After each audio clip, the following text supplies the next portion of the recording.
Lailatul Qadrin khairum min alfi sahrin tanazzalul malaikatu warruhu fiha biidzni rabb dan saterusé.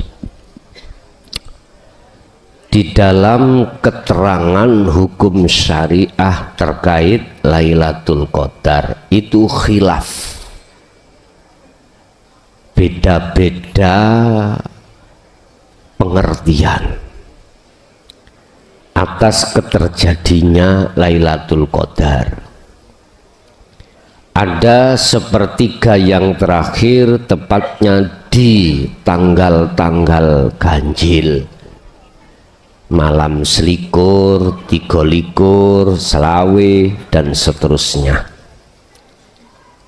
Mereka yang menggunakan hal ini istihadnya itu dikarenakan Allah itu ganjil. Oke, sah-sah saja. Justru ada yang mengatakan bisa jadi Lailatul Qadar itu jatuh di awal bulan Ramadan. Monggo saenake panjenengan. Di situ dikatakan lebih baik daripada 1000 bulan. Kalau dihitung yeski wetengene 80 tahun. Monggo. Tapi izinkanlah kami mengambil makna daripada Lailatul Qadar, apakah itu hanya terjadi di sasi Ramadan sesuai dengan keterangan di dalam hukum syariah, apakah seperti itu, dan apakah itu terjadi sejak hari ganjil. Gini Pak,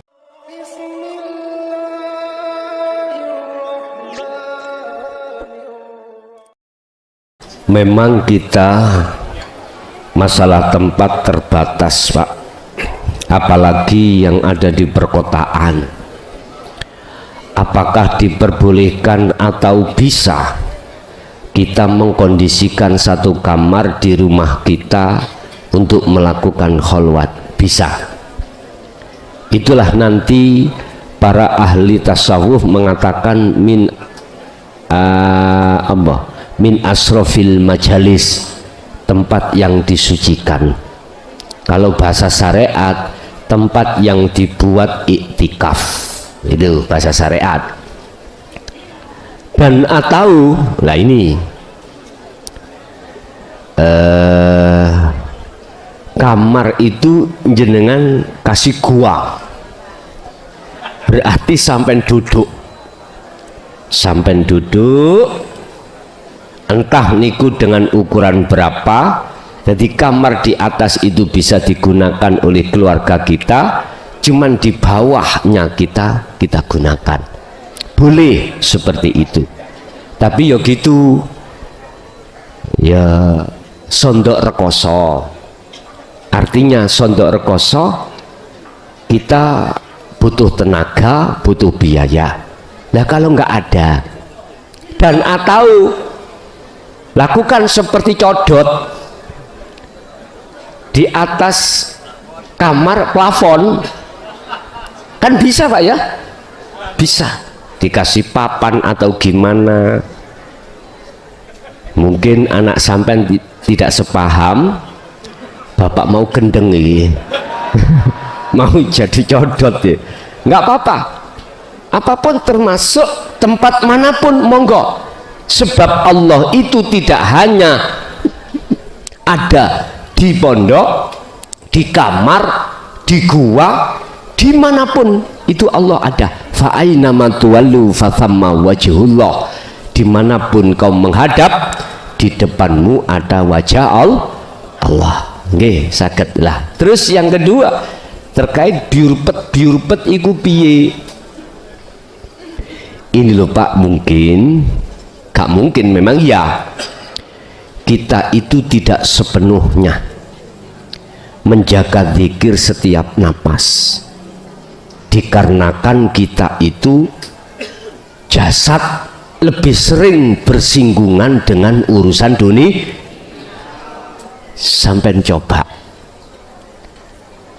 zikir yang ku sebut sebagai sirul asal ini, fungsikan setiap napas keluar masuk.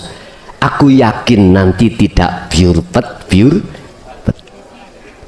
Otomatis Anda nek kepingin cepat ya harus tinggalkan pergaulan secara fisik. Itu tadi Pak, wis nggak bisa. Misalkan yang model seperti ini nggak bisa 40 hari karena kita memang pekerjaan tiap hari. Mana itu waktu yang free sampai ini nggak kerja free, nggak apa, bisanya 1 hari 1 malam, monggo gunakan setiap waktu free itu digunakan untuk itu caranya. Nah nek kepingin sampai iku lekas cepat biar gak biurpet yo frekno kabeh dina iki. Haji hari demi hari itu kita itu free dari semua pergaulan, begitu. Ya ayat Tuhan nafsul mutmainah irji'i ila rabbiki radiyatan mardiyah. Kalau wau Gus Mukhlasun sampun nerangaken bahwa posisi nafsu yang mendapat rahmat itu, nafsul mutmainah ini posisinya kan masih belum, posisinya masih posisi dipanggil Gus, artinya belum sampai kepada radiyatan mardiyah fatkuli fi ibadi jannati. Kula nyuwun keterangan menika Gus. Menika matur nuwun. Wassalamualaikum warahmatullahi wabarakatuh. Waalaikumsalam warahmatullahi wabarakatuh. Innallaha la yughayyiru ma biqaumin. Sesungguhnya Allah itu tidak akan merubah nasib sebuah kaum jikalau kaum itu tidak merubah sendiri. Ini ayat jikalau kita telan secara syariah pasti masih ada dua, masih ada yang menciptakan dan juga ada yang diciptakan. Kalau hidup ada yang maha hidup, ada sesuatu yang mati dihidupkan, berarti hidup kecil, mungkin begitu, berarti masih ada hidup dua. Ada yang mengutus, ada yang diutus. Memang itulah Pak pemahaman hukum syariah supaya kaum itu mau untuk usaha dan ikhtiar. Secara logika nasi sudah di depan saya, jikalau saya tidak mau mengambilnya, berupaya usaha untuk mengambil, maka saya lapar tetaplah. Logika bisa diterima Pak, logika memang benar. Akhirnya munculnya satu ikhtiar, usaha itu ada di situ. Tapi apakah kita harus berhenti di situ? Kalau kita berhenti, bagaimana seruan Rasulullah, seruan Allah terhadap kita untuk mengesahkan Allah? Ya inilah yang jarang mau dibahas atau bahkan tidak pernah dibahas. Akhirnya kita hanya memakai sistem satu saja secara akal, tapi satu iman tidak ada. Lah kalau kita tarik dari sisi iman lewat dinut tauhid, maka ayat ini mengandung pengertian innallaha, Allah ini tak keluangan Pak ya, antara Allah dengan bi anfusihim.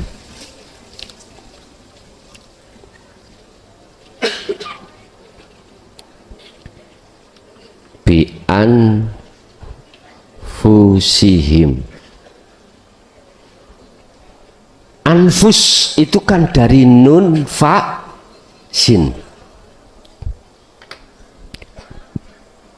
Berhubung di sini kembalinya marjeknya kepada kaum, pakai hum.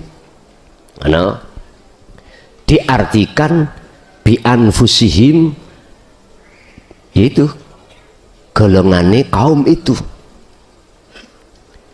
Terus sekarang kalau kami tarik antara dari sisi hakikat antara Allah nama dengan nafsu, apa bedanya? Itu kalau masih nama, masih di luar, itu namanya makhluk.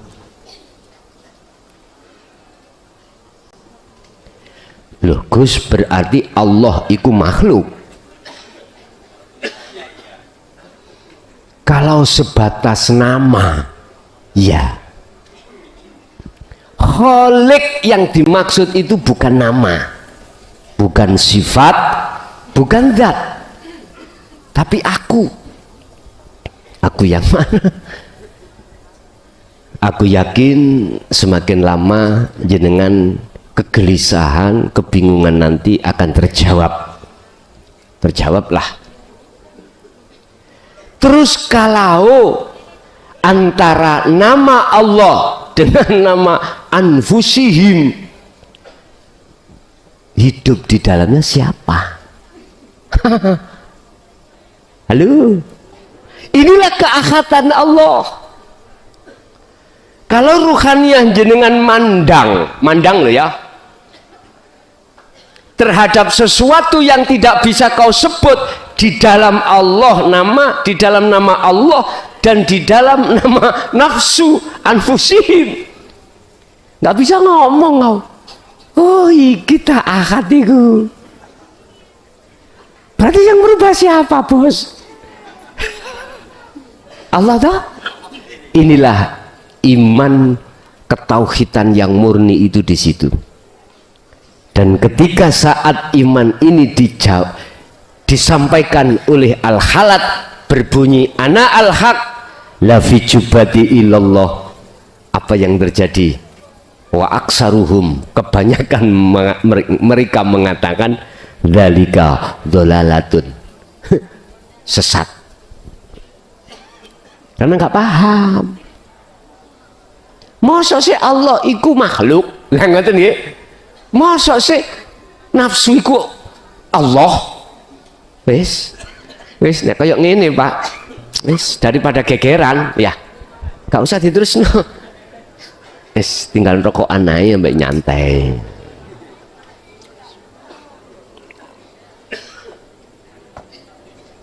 Jadi Pak, ini kacamata syariat sudah benar, karena kacamata syariat memandang makhluknya, zahirnya, memandang makhluknya. Sehingga di situ mesti ada dua, ada Allah, ada kaum. Sesungguhnya Allah tidak akan merubah nasib sebuah kaum jikalau tidak kaum itu sendiri yang merubah. Berarti kalau kita sikapi dari sisi syariat, terkesan makhluk ini punya daya upaya bisa merubah nasib. Inilah Pak, mohon maaf, wajib muncul ikhtiar usaha di dalam hukum syariat itu di situ, dan itu tidak salah. Tapi kalau kita sikapi dari sisi kacamata ahad atau hakikat, beda Pak. Sudah tidak ada yang lain, karena pandangan ruhaniyah mubasyirah itu tidak memandang makhluknya, tetapi memandang kholiknya. Kholik di dalam Allah, kholik di dalam anfusihim. Istilah gampangane, klason iku tidak akan pernah bisa duduk di sini bertausiah manakala tidak ada kholik dalam diri klason. Jelas nggih? Terus mengapa Anda kok memuliakan klason, memuja memuji klason? Puja dan pujilah sebenarnya yang dipuja itu. Apa sing klason puja dan pujinya iki? Sing tak puja, sing tak puji ya kuwi. Sama apa yang dikatakan Rasulullah. Kamu sama saja dengan saya. Mengapa kamu menyembah, memuja, memuji aku dan mempunyai keimanan bahwasanya aku yang memberikan petunjuk, padahal yang memberikan petunjuk adalah Allah. Buka di dalam surat Al-Qasas ayat 56. Iya, 56. Al-Qasas ayat 56. Innaka, sesungguhnya kaum Muhammad, ikulah tahdi, tidak akan pernah bisa memberikan petunjuk. Iku langsung Muhammad loh Pak, gak tember-tember toh. Innaka la tahdi man ahbabta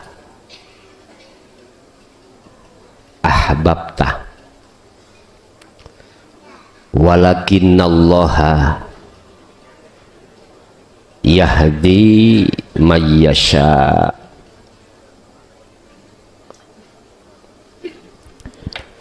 Sesungguhnya kaum Muhammad ikulah tahdi, tidak bisa kau itu memberikan petunjuk man terhadap orang ahbabta, sekalipun orang yang kau cintai. Berarti orang dekat, orang dekat. Umpama guru nang murid, umpama nabi atau rasul nang umat, nggak bisa. Lah terus siapa? Lah wong nyatanya yang memberikan petunjuk keilmuan itu Muhammad. Iku lho Pak, kucluke awak dhewe melihat makhluknya dengan ainul basyariyah kita, sedangkan ainul basyirah, mata hati imanmu, tidak mau melihat hidup yang ada di diri Muhammad. Inilah persoalannya yang menjadikan kita selamanya buta terhadap Allah. Satu, ilmunya gak dijelaskan. Nomor dua, malah Anda ditarik untuk beriman pada makhluk. Ini namanya zilmudil, sesat dan aku iki buta Pak, jenengan iki wuto semuanya. Ayo melo aku nang dison, ayo nang alun-alun. Alun-alun iki ning ndi to son? Wis tah nganu to aku. Kula mboten saged bilang oh di sana. Aku tahu nggak bisa. Wong saya buta. Lah terus saya nggak bisa melihat ngene son. Kecok ono kanca liyane. Kau wecokan Mbak sampean. Yaiku jeneng gecokan sarung. Saya berangkat, yang di depan siapa? Misalnya kula mohon Kang, wis tak gecoki. Aku buta. Mesti mlakuku ngawur, Pak. Ngawur. Iki BE. Di depan ada tai sapi mesti tabrak. Wis tah, sampean jawab dengan akal, sedikit akal, gak usah hati. Akal ya. Saya dengan jenengan bisakah sampai alun-alun?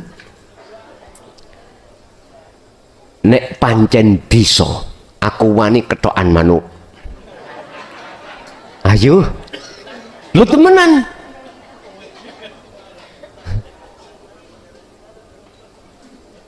Akal siapapun jawab tidak akan pernah bisa. Loh iku ada orang sulapan nih kalau Pak, tahu sulapan ya? Dicawancang seret gitu. Terus mbuh triknya apa? Sampean iku gak ngerti, iku ono trike sing sampean gak ngerti. Masih merem kok yo iso bedek. Iki abang, iki jo. Lho ono trike, Pak. Niku namanya ilmu sanjipa. 378. Iku ilmu sanjipa. Nggih. Ngapusi, ngaten. Kula niki wis ning LP ku Lalang Buana, Pak. Ketemu wong sing model koyok ngono.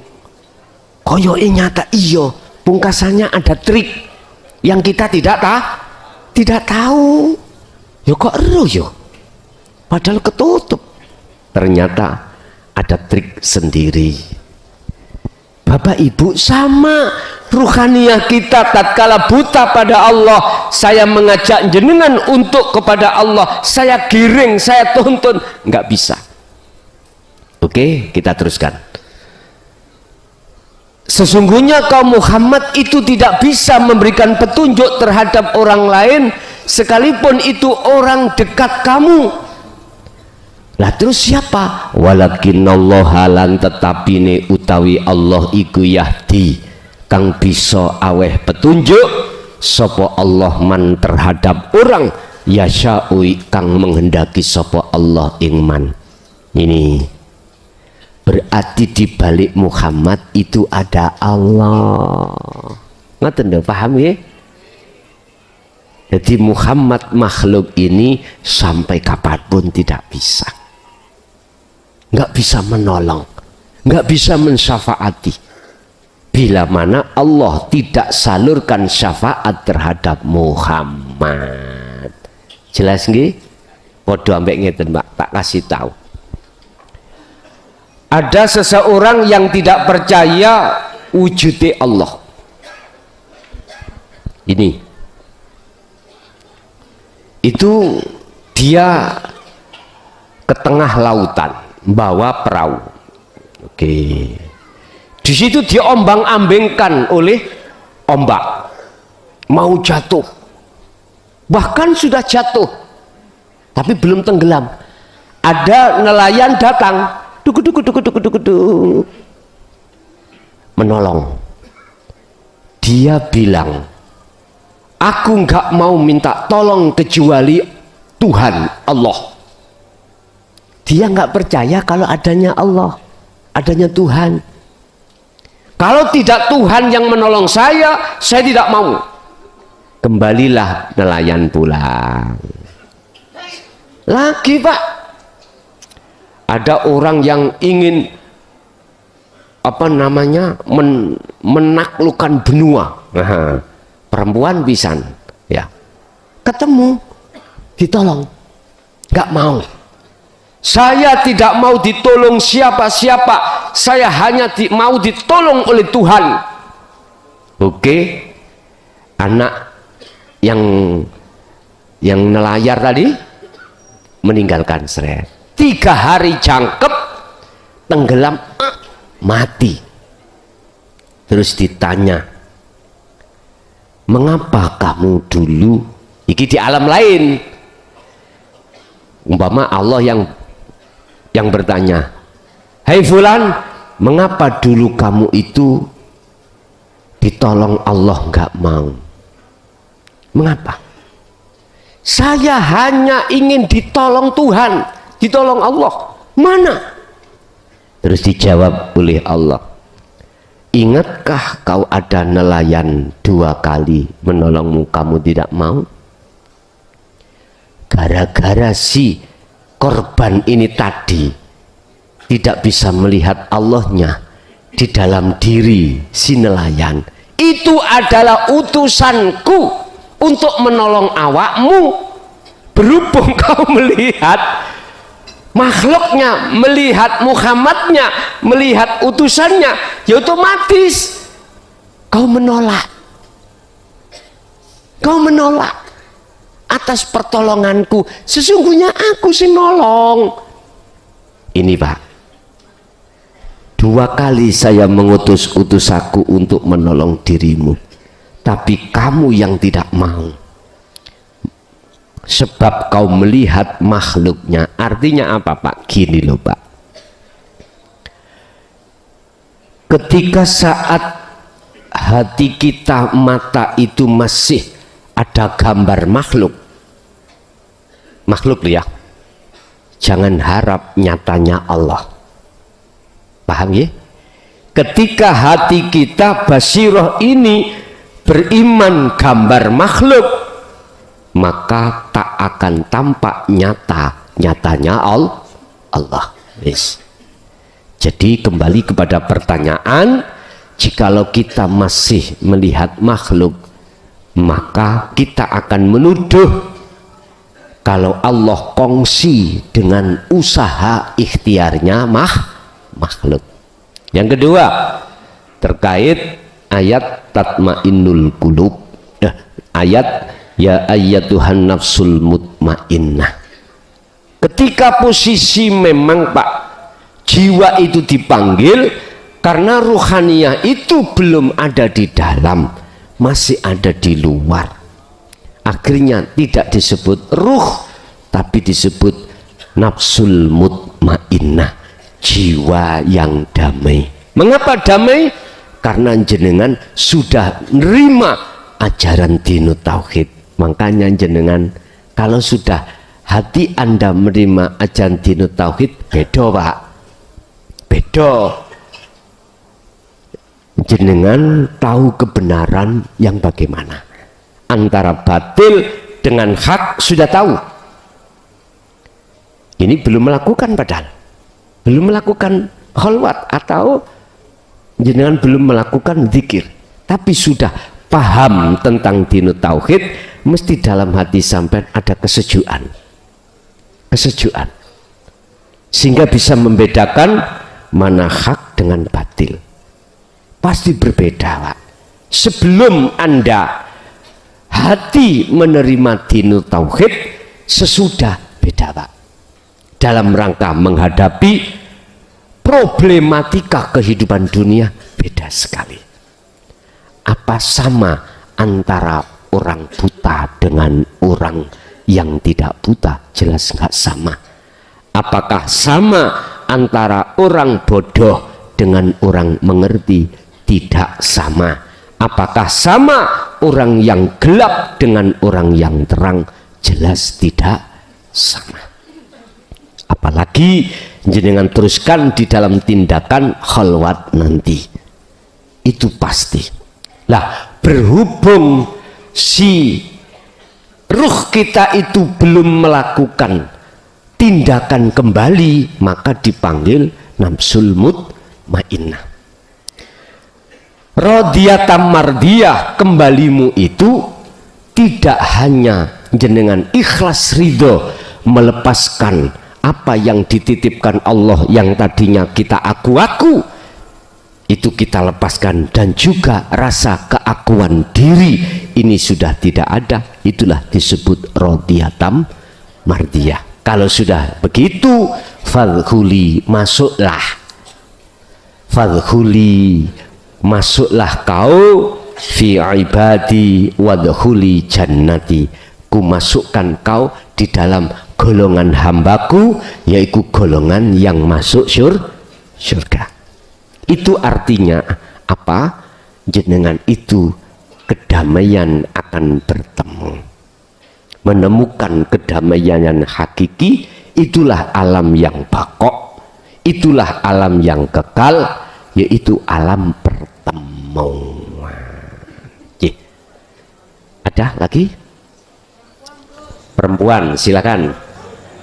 Ayo.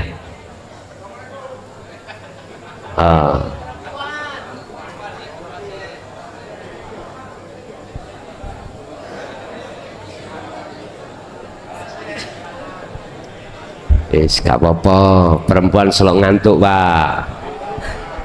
Assalamualaikum warahmatullahi wabarakatuh. Waalaikumsalam warahmatullahi wabarakatuh. Saking pundi? Saking Jolotundo Nyetis. Jolotundo. Gedangan Jolotundo Mojokerto.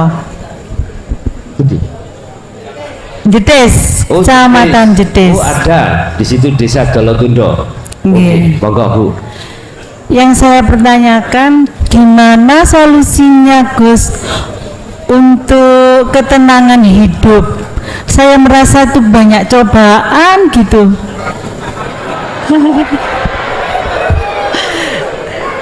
Iya, soalnya yang saya hadapi itu banyak sekali Gus penderitaan, sakit-sakitan juga gitu loh.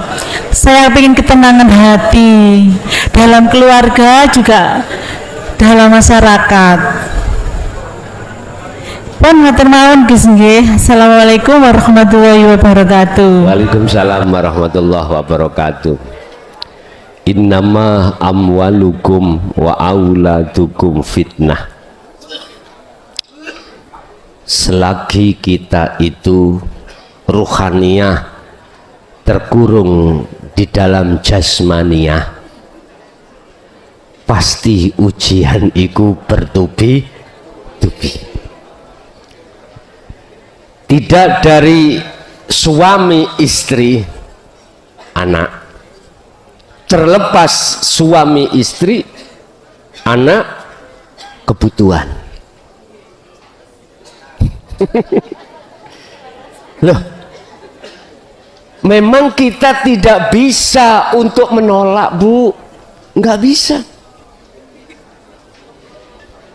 Kalau kita ingin untuk tidak ada ujian, mohon maaf, manuke kudu lepas sangka sangkar. Berarti kurungan manuk itu sampean rusak, kemudian burungnya udah wis. Kholwat iki termasuk jawaban. Nggih, termasuk jawaban Ashabul Kahfi atau Nabi Musa atau Nabi Ibrahim, tinggalkan semuanya.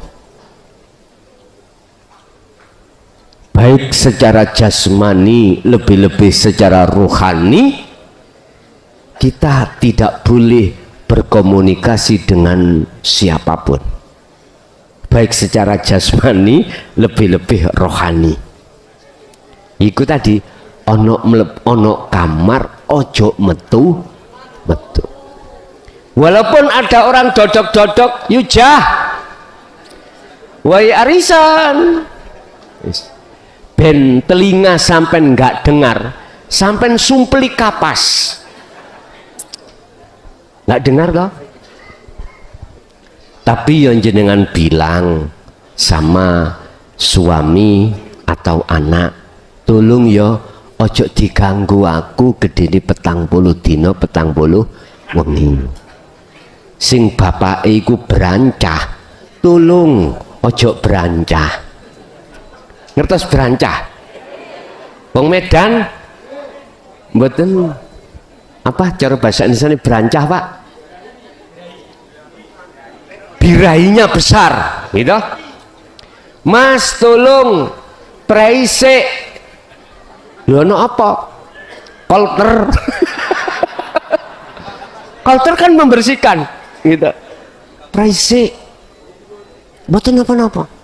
Sing penting jenengan jawab biar nggak ada salah paham. Oh iki gara-gara ngaji nang klason. Lah bojongku nek kudu Arab terus ya apa? Gampang Pak, untuk menurunkan nafsu birahi gampang. Jenengan nek purun sampean putul manuk sampean. Loh, nggih. Estu sampean putul. Iki jan top markotop. Saya tanya pada istri saya, wis tak potong separuh ini. Jadi karinda sedok udipi.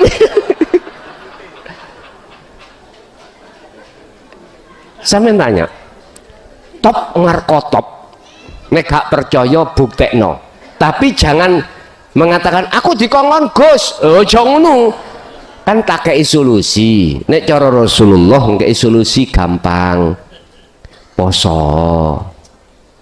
luwekno wetengmu, seringlah lapar. Tapi ada Pak orang yang kelainan, semakin lapar semakin nebiak-nebiak, ada seperti itu. Lho wis nek seperti itu Pak, solusinya hanya satu, pedoten.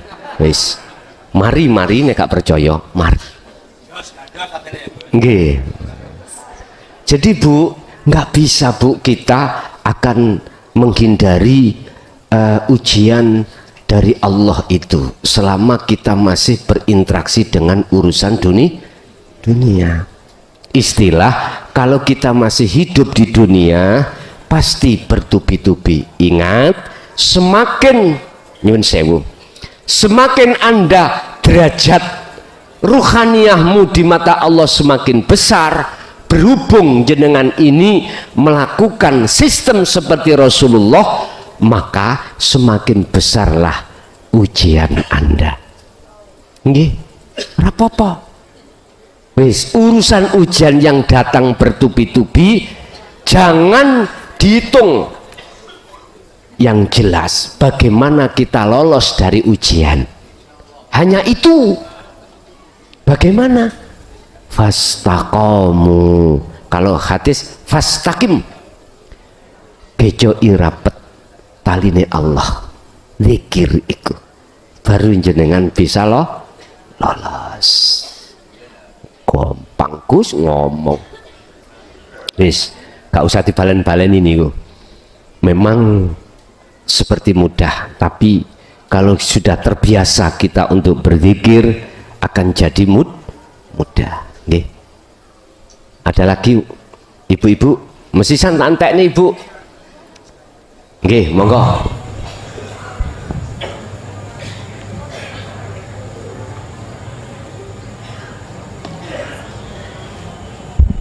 Assalamualaikum warahmatullahi wabarakatuh.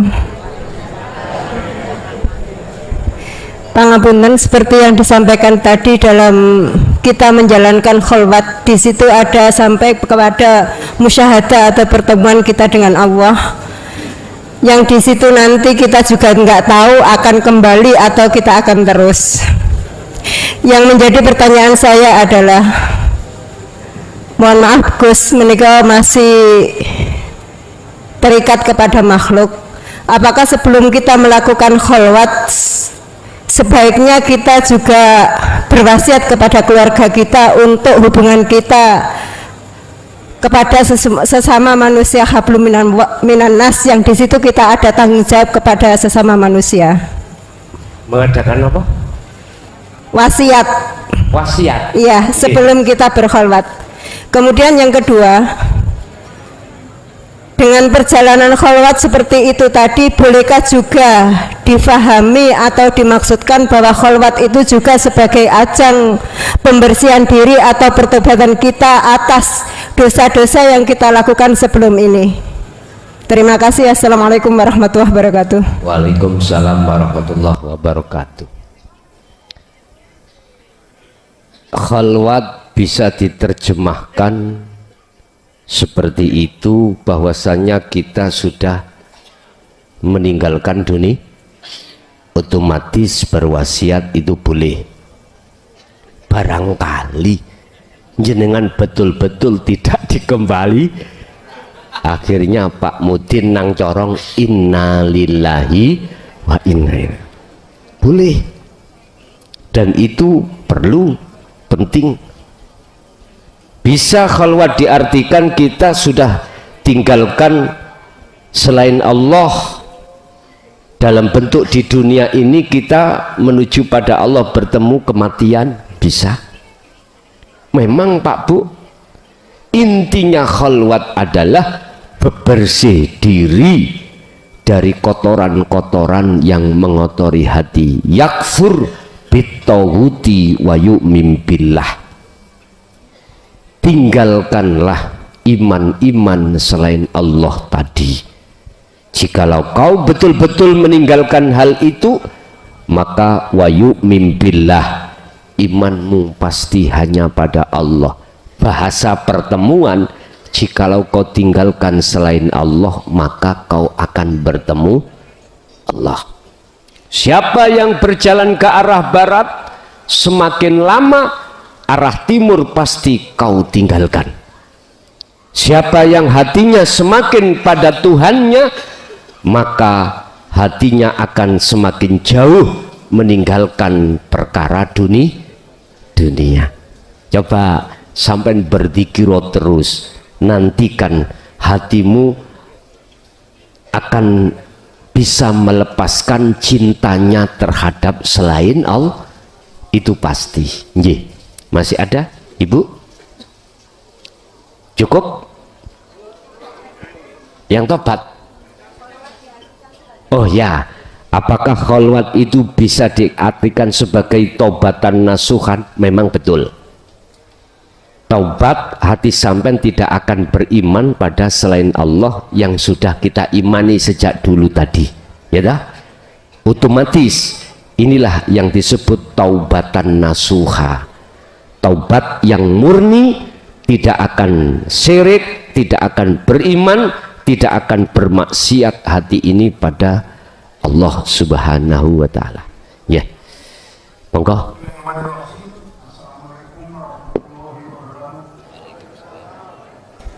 Nama saya Agus Tulus dari Trenggalek Munjungan, Pak. Yang saya tanyakan pada Gus, saya sebulan yang lalu ke sini, Gus, akan menemui Gus Klason, tapi tidak bisa ketemu karena keadaan mungkin ya. Lalu saya ketemu dengan Gus Jen, adik Gus Klason. Lalu saya diarahkan untuk nanti saja, sabar Pak, ya gitu. Tapi saya sambil mencari pondokan, Pak, pondokan rumah kosong. Ternyata saya dibantu Gus Jen bisa mendapatkan rumah kosong di sebelah timur ini, Pak. Itu. Untuk itu mbok bilih ada saudara saya dari Trenggalek yang ingin bergabung dengan saya, bisa. Saya di musola Poncotan itu, satu rumah penuh, kamarnya 3, masih saya pakai 1, tinggal 2 dan yang lain masih ada. Itu pertama. Terus yang saya tanyakan, Gus, gandeng saya tadi sudah kontrak rumah 1 bulan Ramadan ini ya, lalu besok itu sudah selesai. Lalu saya ingin kholwat di sini selama bulan Ramadan, terus saya teruskan di rumah saya. Jadi 2 tahap, 20 dina apa berapa gitu ya. Itu bisa atau tidak? 1. Yang kedua, atau saya karena jauh di pesisir kidul, saya harus pulang ke rumah 2 dina lagi teko, kira-kira gitu. Itulah ya, saya terus sing ngenteni 2 dina, gek lereng ke sedina 2 dina, lagi kholwat di rumah. Itu bisa apa tidak? Yang ketiga, kalau tadi jiwa itu adalah roh yang belum suci. Kalau nyawa itu apa, Gus? Terima kasih. Assalamualaikum warahmatullahi wabarakatuh. Waalaikumsalam warahmatullahi wabarakatuh. Dari pertanyaan yang pertama, boleh dimanapun jenengan berkholwat, disilahkan, sebab dimanapun tempat itu tempatnya Allah. Allah pun juga ada di Trenggalek, juga di Mojokerto, dan Allahnya itu sama tapi bukan 2, sama tapi bukan 2. Jadi di sini selama Ramadan silakan, terlepas Ramadan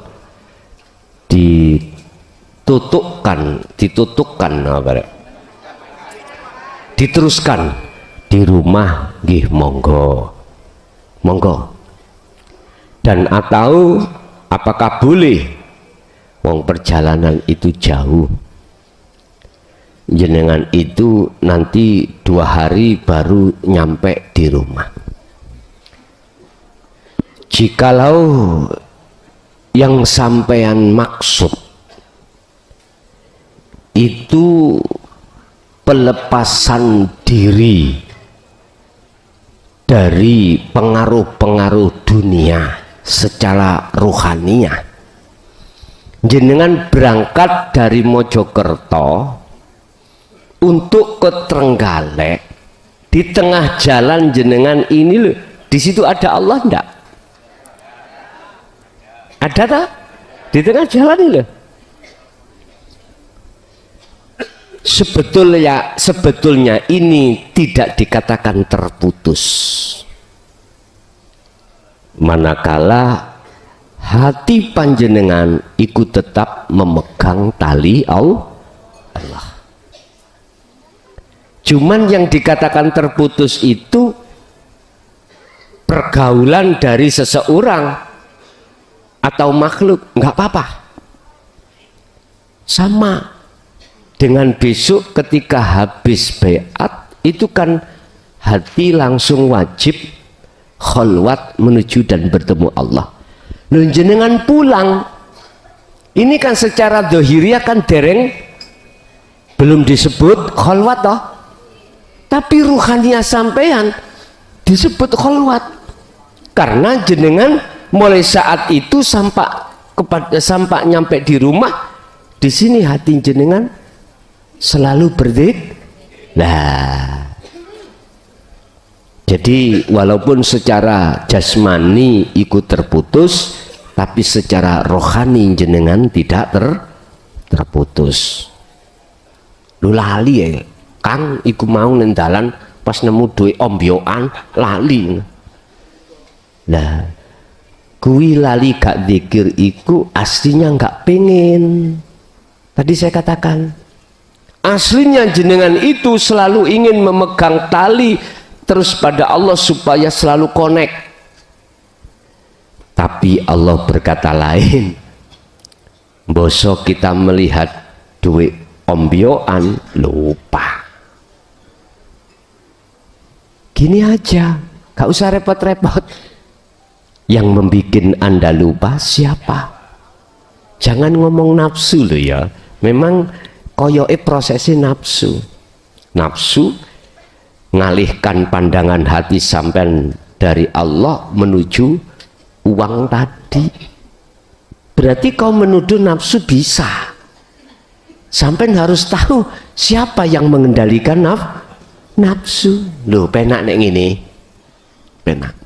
Jadi boleh Pak, walaupun itu secara jasmani terpotong 2 hari lah, katakan secara jasmani jenengan itu tidak berkholwat, tapi secara rohani tetap kholwat. Itu yang pertama ya. Terus yang kedua, ada yang kedua tadi. Ketiga, nyawa. Terus kalau jiwa itu ruh yang belum suci, terus bagaimana nyawa? Ini Pak, nyawa itu basa Jawa Pak, nyawa. Qur'ane ruh. Sama, nyawa ya ruh, ruh ya nyawa, begitu.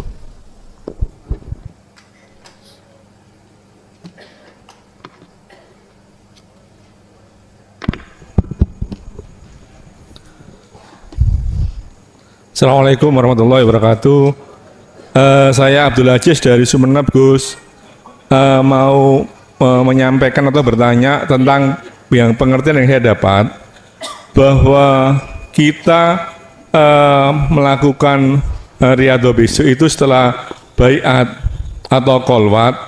Gus kan ngasih waktu 40 hari, dimana saya tangkap tujuan kolwat untuk wusul kita nyampe ke alam musyahadah. Seandainya kita dipercepat oleh Allah, mungkin dalam waktu 3 hari atau 10 hari kita udah wusul. Itu selanjutnya apa kita terus melakukan dzikir khusus selama sampai 40 hari atau kayak gimana? Terima kasih. Wassalamualaikum warahmatullahi wabarakatuh. Waalaikumsalam warahmatullahi wabarakatuh. Mungkin jawaban ini dibuka di dalam surah Al-Hijr ayat 99.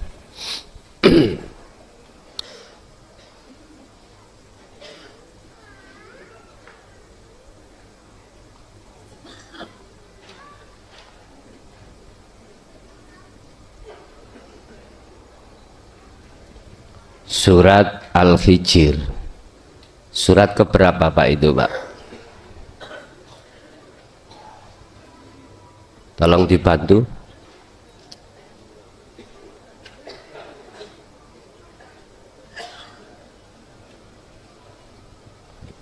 Al-Hijr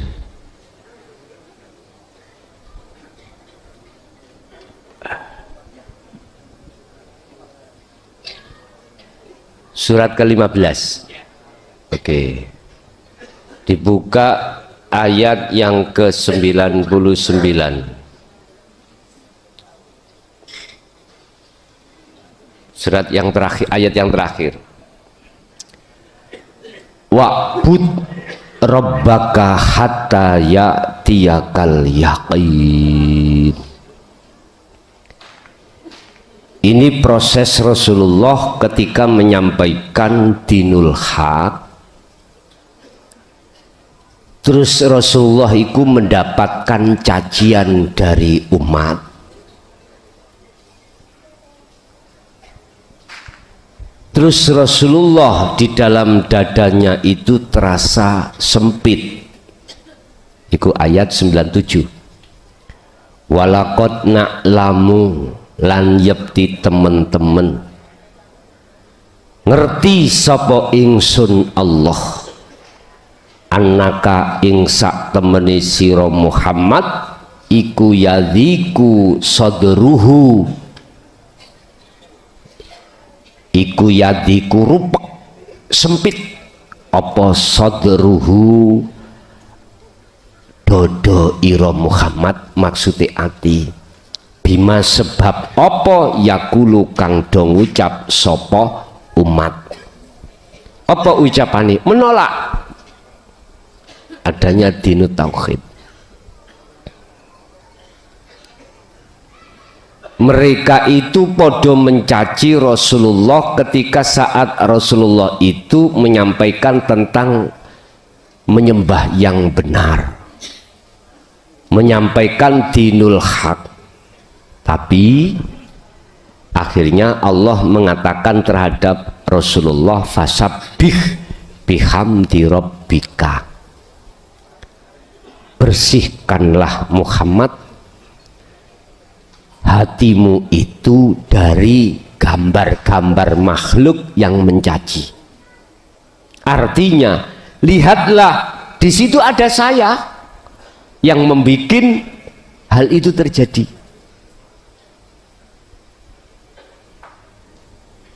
Wakun minas sajidin, dan jadilah engkau di antara orang yang bersujud.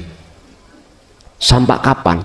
Fa'bud, sembahan nyembah sira rabbaka ing pangeran sira hatta ya'tiyaka, sehingga teko nekani ka ing sira apa al yakinu, kematian. Artinya berarti kholwat iku sampai lah perkara berdiam diri tidak bertemu terhadap selain Allah bisa jenengan tinggalkan. Cuman hati jenengan gak bisa melepaskan zikir terus pada Allah sampai hatal yakin. Sampai kapan? Hatta ya'tiyaka, sehingga datangnya kematian. Kalau perkara sampai ikut tinggalkan pergaulan, jenengan stop, boleh, silakan, monggo. Wong jenengan meninggalkan itu biar tidak ada yang gandoli kok, gitu. Cek mudah jenengan ikut terus hati mengasah zikir tersebut biar tidak mudah gampang terpengaruh. Monggo rapopo.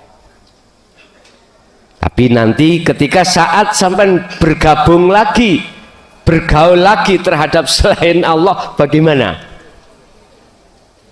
Kalau nanti ditengarai kok sering kecolongan, ya bali maneh. Itu menurut saya. Tapi bukan berarti jenengan tidak boleh untuk tinggalkan nggon khusus, atau jenengan bukan berarti tidak boleh untuk masuk lagi. Ndak. Itu terserah Gusti Allah bimbing terhadap Anda nanti. Nanti jelas hati sampean itu dikerentek nih Allah bagaimana. Disuruh masuk lagi nggih, sampean turuti, mesti ada kerentek Pak. Mesti ada kehendak Allah.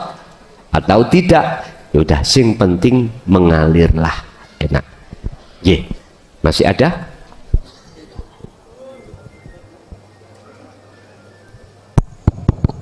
Oke, assalamualaikum warahmatullahi wabarakatuh. Saya dari Semarang, Gus. Nama saya Haryanto. Saya mau bertanya, moga-moga pertanyaan saya ini artinya pertanyaan yang artinya nggak terulang gitu ya. Ini saya menanyakan terkait masalah puasa Ramadan, Gus. Jadi puasa Ramadan ini saya pikir umat Islam akan mengejar Lailatul Qadar. Saya pikir umat seluruh dunia akan ngejar itu ya. Untuk mendapatkan Lailatul Qadar yang artinya malam kemuliaan, itu mungkin secara pandangan umum artinya malam yang lebih baik daripada malam 1000 bulan, bahkan itu sampai jadi hitung-hitungan mungkin secara syariah ya, artinya sampai ngitung 1000 bulan itu mungkin dihitung mungkin lebih daripada 80 tahun, artinya umur umat Rasulullah plus bonus gitu ya. Jadi artinya gini, Lailatul Qadar ini artinya bagi yang beruntung mendapatkan itu, yang saya pahami artinya orang yang sudah mendapatkan hikmah dan hidayah. Artinya hikmah itu dibukakan barangkali Al-Quranul Qadim ya, terus mungkin hidayahnya itu apakah itu suatu keusulan, artinya apa, kalau memang hikmah dan hidayah itu istilahnya kan kemarifatan, artinya umat Islam secara umum ketika mungkin 10 hari terakhir ya, bahkan dipilih hari ganjil gitu ya, itu melakukan itikaf, bahkan disuruh melakukan zikir. Itu ini artinya kalau tidak ditempuh secara hakikat makrifat, artinya itu kan sulit untuk mendapatkan kewusulan. Itu yang saya tanyakan, Dus. Artinya tolong nanti dijabarkan secara luas, secara hakikiyah itu terkait dengan Lailatul Qadar. Terus yang kedua gini, Gus, artinya kegiatan ini artinya BIMTEK ini dimulai itu bulan Ramadan. Saya hanya sekedar pengen tahu saja apakah puasa Ramadan ini dijadikan suatu thariqah atau wasilah yang seperti jalan tol agar kita nanti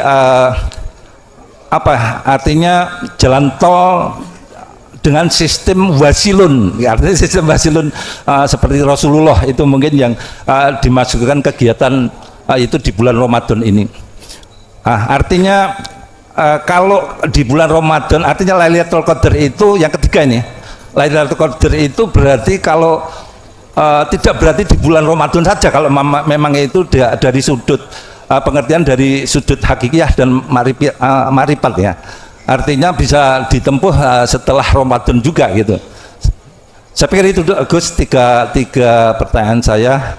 Terima kasih. Wassalamualaikum warahmatullahi wabarakatuh. Waalaikumsalam warahmatullahi wabarakatuh.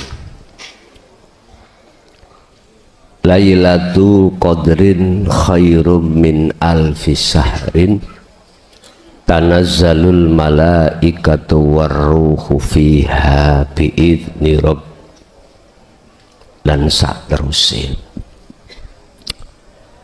Di dalam keterangan hukum syariah terkait Lailatul Qadar itu khilaf, beda-beda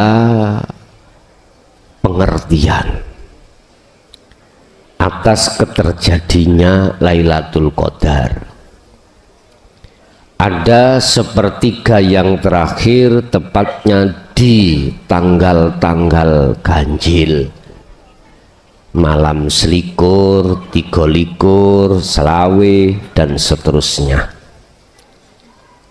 Mereka yang menggunakan hal ini, istihadnya itu dikarenakan Allah itu ganjil. Oke, sah-sah saja. Justru ada yang mengatakan bisa jadi Lailatul Qadar itu jatuh di awal bulan Ramadan. Monggo saenake panjenengan.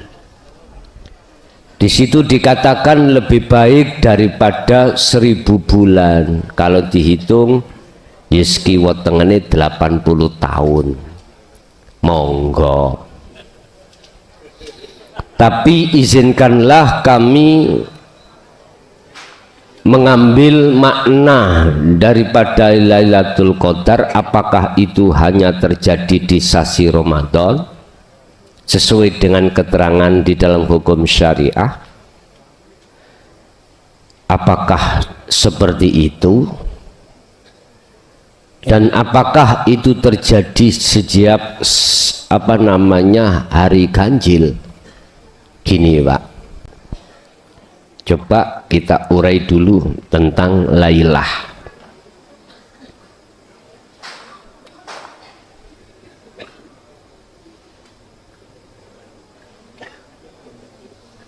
Lailah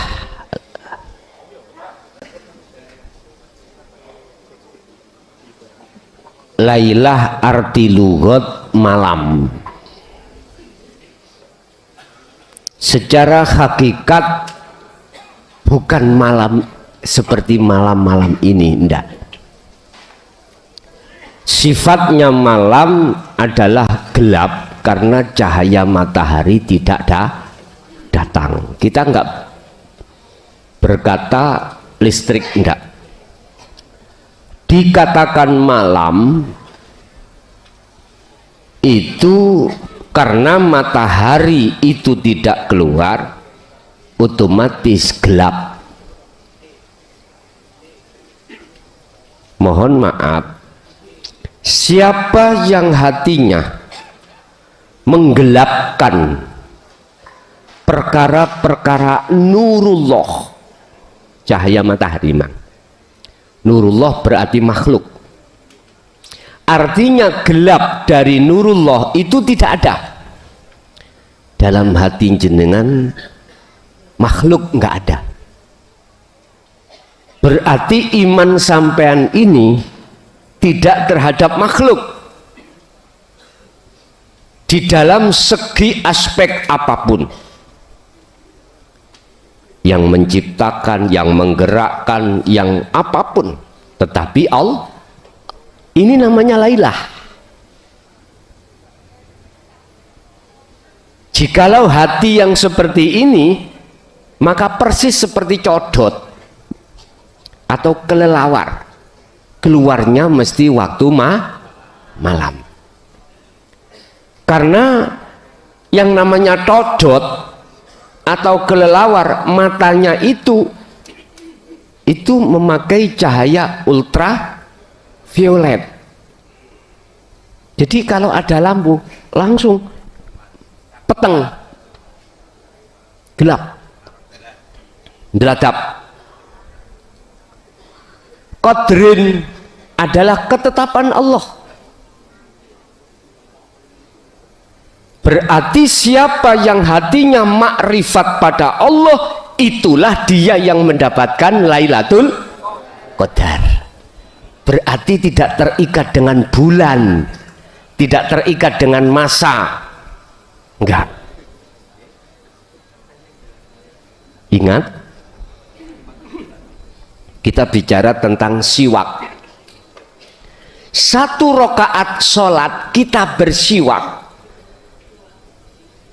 dan atau 1 sholatan kita bersiwak itu lebih baik daripada 75 sholat kita tidak pakai siwak, dan atau sholat 1 rakaat bijuhdin iku khairun, luwih bagus daripada sholat 70 tahun jenengan iku tanpa juhud, bighairi juhdin. Apik sak rakaat dengan juhud. Artinya apa? Berarti amaliyah sedikit jangan kau anggap boboti ringan. Jikalau amaliyah itu kau sertai hati makrifat pada, dan ini lebih baik di mata Allah, lebih berat timbangannya daripada 70 tahun kau sholat terus gak leren-leren, gak berhenti-berhenti, tapi hatimu menghadap selain. Ya wis. Oh kalau gitu sak rakaat sing penting makrifat bar ngono gak ngono. Ya bukan begitu maksudnya. Ini adalah perbandingan gitu loh. Jadi Lailatul Qadar miturut indah ahli syuhud setiap waktu, Pak. Setiap waktu. Lebih baik 1000 bulan daripada orang-orang yang beribadah tanpa makrifat pada Allah. Dong nggih? Dong ya? Dong.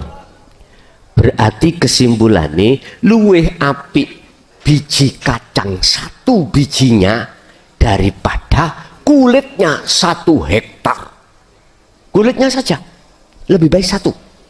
Ini apalagi dibanding sama-sama sak hektare.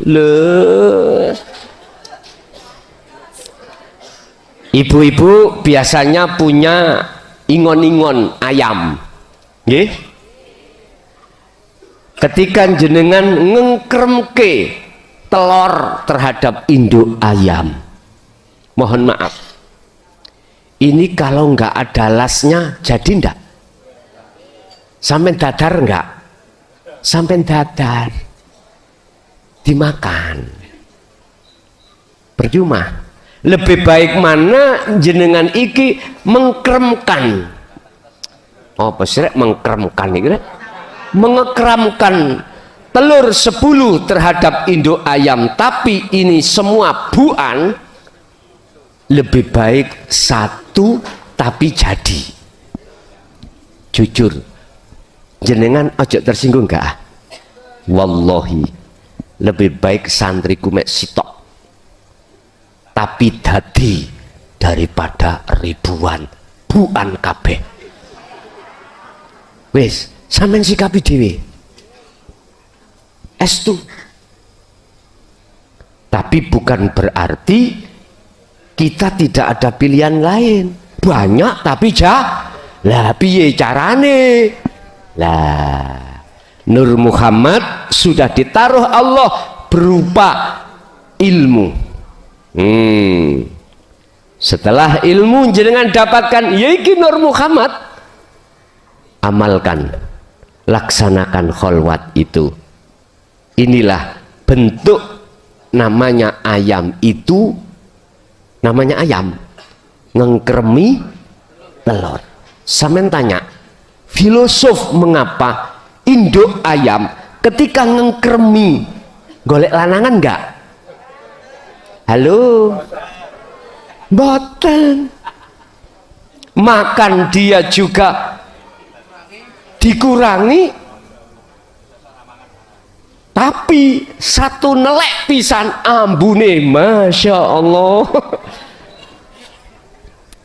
Tapi ketika keluar dari tarangan sarangnya, petik jago oper-oper, tapi dia tidak mau, ingin kena, lari, naik lagi dia.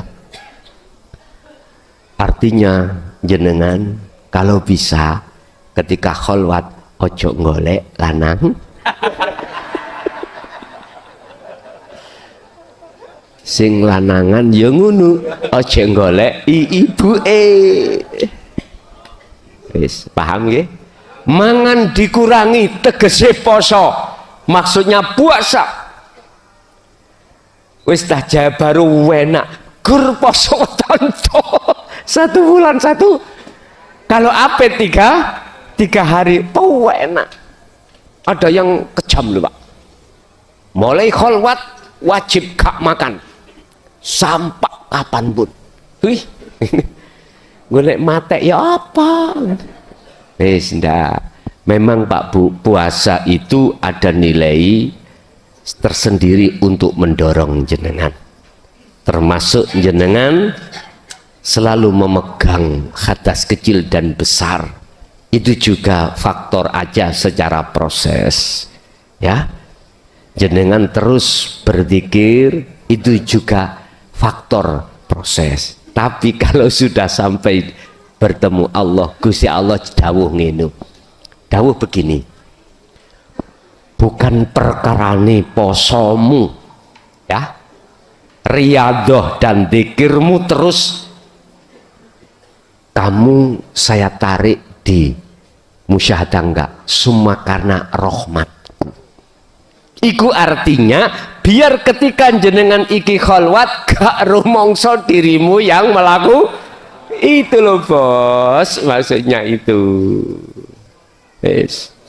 Jadi Lailatul Qadar secara hakikat bagi ahli syuhud adalah setiap amaliyah jenengan, baik mahdhuf ataupun ghairu mahdhuf, ibadah yang murni atau tidak murni, jikalau nata iju husnil ahwal mingkol bin zaidin atimu makrifat, itulah Lailatul Qadar. Lala apa sampean golek setahun pisan malam selikur wah berangkat bojone dijak ayo nang masjid,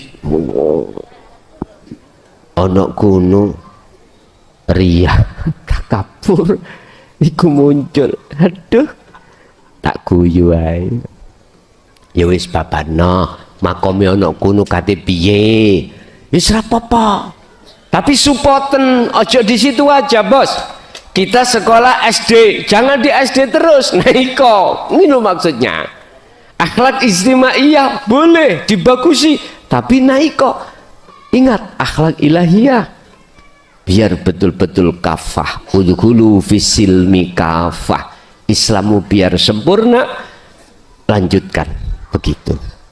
Masih ada? Monggo Mbah.